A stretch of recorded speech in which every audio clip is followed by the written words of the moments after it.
नमस्कार. श्री स्वामी समर्थ सगळ्यांना.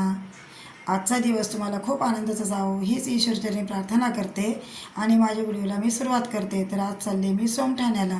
सोमठाणा म्हणजे आमचं देवीचं एक संस्थान आहे, देवीचं ठाणं आहे. तर आज आम्ही सोमठाणा देवीला चाललो आहोत. आम्ही सगळेच चाललो आहोत, जे आमचे सगळे आहेत ना, तर आम्ही सगळेच जण जाणार आहोत. तर तिथं आमचं म्हणजे माझा पुतण्या आहे पांडुरंग, तर त्याचा आज भंडारा आहे. तर त्यासाठी आम्ही चाललेलो आहोत तिथं. तर आमचे बाकीचे पण सगळेजण येणार आहेत. तर हे बघा इथे कसं माकड बसलं ना शेंगदाणे खात, हे बघा. आणि आता आम्ही ज्या रोडने आलो आहे, तर हे बघा आमच्या गडावर इथनं आहे ना, जे देवीचं मंदिर आहे, तर इथे पायी जाण्यासाठी पायऱ्या आहेत. म्हणजे हा पायी जाण्याचा मार्ग आहे. आणि त्याच्यानंतर कसं आहे, आता हे बघा, हे जे गेट आहे, हे जे समजा कमान आहे, इथनं पूर्ण गाड्या जातात. तुमच्या फोर व्हीलर असू द्या, टू व्हीलर असू द्या, अजून बाकी काही वाहने असू द्या, इथनं सगळं म्हणजे असं जातात. आणि हे बघा वरती आलं का आमचं हे सोमठाणा धरण. तर धरण तसं होतं बऱ्यापैकी मोठं आहे. तर ह्या धरणाचं जे पाणी आहे ना, आजूबाजूच्या शेतवाल्यांना, त्याच्यानंतर परत असं इथं मासेमारी होते. म्हणजे मासेमारीचं एक उदरनिर्वाहाचं साधन आहे लोकांसाठी.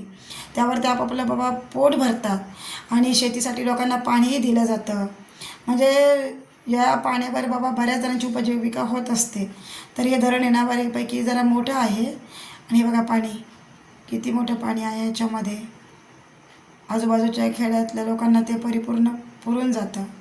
हे बघा, असंही त्याचा व्ह्यू आहे आजूबाजूचा, बघू शकता तुम्ही. आणि ज्या भंडाऱ्यासाठी आम्ही आज आलो आहे ना, तर हे बघा पांडुरा. तर आज यांनी भंडारा ठेवलेला आहे इथं. त्याला जास्त काही बोलता नाही आलं मला, कारण सगळेजण आल्यामुळे वेळ काही पुरला नव्हता. हे बघा, त्याला काय शुभेच्छा दिल्या मी. आणि छोटासा एक त्याचा व्हिडिओ घेतला नारळ फोडताना. त्याने पूर्ण पायरीकडेच नारळ फोडलं आहे. हे बघा, आता हा वरती जाण्याचा आपला गडावर जाण्याचा रस्ता. तर इथं आलं का आधी लागतं हे तळं. तर आम्ही याला तळं म्हणतो. आता हे बघा, धरण हे खाली आहे, पण हे जे तळं आहे ना, तर हे वरती आहे. आता तरी त्याचं बांधकाम वगैरे झालं आहे. तर हे असं बांधलं बघा. तर पहिलं आहे ना, असं खडकामध्ये कसं पाणी असतं ना, हे तसं होतं. आता लोक म्हणतात आता काय रेणुका मातेची कृपा का असेल एखाद वेळेस, कारण इथं काय कोणी पाणी आणून टाकत नाही किंवा काहीच नाही. पण हे बघा, इथं पाणी कसं असतं ना, ही एक रेणुका मातेची कृपा आहे. किती उन्हाळा असू द्या, कोणताही ऋतू असू द्या, पण पाणी म्हणजे इथं राहणारच. आणि इथं आलं का देवीला जाण्या अगोदर इथं पाय धुवावं लागतात, हातपाय धुवायचे, गुळण्या करायचा, थोडंसं फ्रेश व्हायचं आणि मग देवीला मंदिरात जायला निघायचं. आता हे बघा वरती चाललो आहे आम्ही. आणि जो आजचा भंडारा आहे ना, आज पांडुरंगाने म्हणजे कसा ठेवला आहे की आज आमची जी सोमटांची माता आहे, ती प्रत्येकाच्या नवसाला पावते. तसा आज त्याच्याही नवसाला पावली, त्यामुळे तो भंडारा ठेवला आहे. आणि आज आमचं कोणतंही एक असं काही होऊ द्या, म्हणजे कोणताही आमचा आनंद व्यक्त करण्याचं झालं, काही आमचं पूर्ण झालं की आम्ही रेणुका मातेला आमचा भंडारा हा अवश्य असतोच. सगळा मिळून आमचा भंडारा असतो. हे बघा, आता वरती आलो आहे. हे पूर्ण आजूबाजूचा व्ह्यू बघा वरतून कसा दिसतो आहे. आणि इथं एक छोटे मोठे मंदिरं आहेत, हे बघा. आणि याच्यानंतर आता आपण जे जाणार आहोत रेणुका मातेच्या मंदिरामध्ये. तर हे बघा रेणुका मातेच्या पायऱ्या, हे बघा. आता आपल्याला रेणुका मातेचं दर्शन होणार आहे. हे बघा पूर्ण मंदिराचा व्ह्यू. तर जातो आहे आतमध्ये आपण. हे बघा, आले आपण मंदिरामध्ये.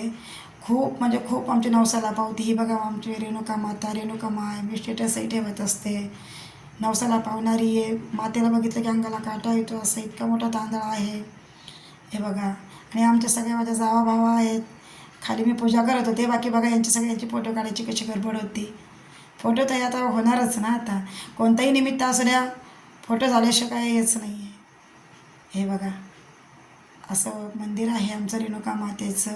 आणि खरंच ना, मनापासून श्रद्धेनं तुम्ही काही मागा देवीला, ती इच्छा तुमची पूर्ण होणारच. काही वैयक्तिक आपले प्रॉब्लेम असू द्या, काही तुम्ही देवीपाशी मांडा, ती तुमची पूर्ण करणारच. हे बघा, इथं पाड्या भरतात. मी पण इथं पाड्या वगैरे भरल्या पिठामिठाच्या. इथं होमकुंड आहे, नवरात्रामध्ये खूप मोठा होम होतो. हे बघा. आणि हे देवीचं आपलं वाहन, हे बघा. आणि पूर्ण सभामंडप आहे देवीचा. आणि सर्वात एक सांगायचं म्हणजे कसं आहे, नवरात्र इथं खूप मोठी जत्रा भरते नवरात्रामध्ये. आमचा स्वतःचा आहे म्हणजे पूर्ण आमच्या रासलेकर फॅमिलीचाही इथं भंडारा होत असतो. कमीत कमी 10-15 काय जे असं क्विंटलनी जशी जशी देणगी आमची जमा होती तसं तसं आमचा भंडारासुद्धा वाढतो. आम्ही इथं मंडप टाकतो. आमचा भंडाराही खूप छान होतो सकाळच्या संध्याकाळपर्यंत. हे बघा महादेवाचं मंदिर. आता हा पार्ट 1 आहे. पार्ट 2मध्ये मी तुम्हाला भंडाऱ्याचं दाखवते.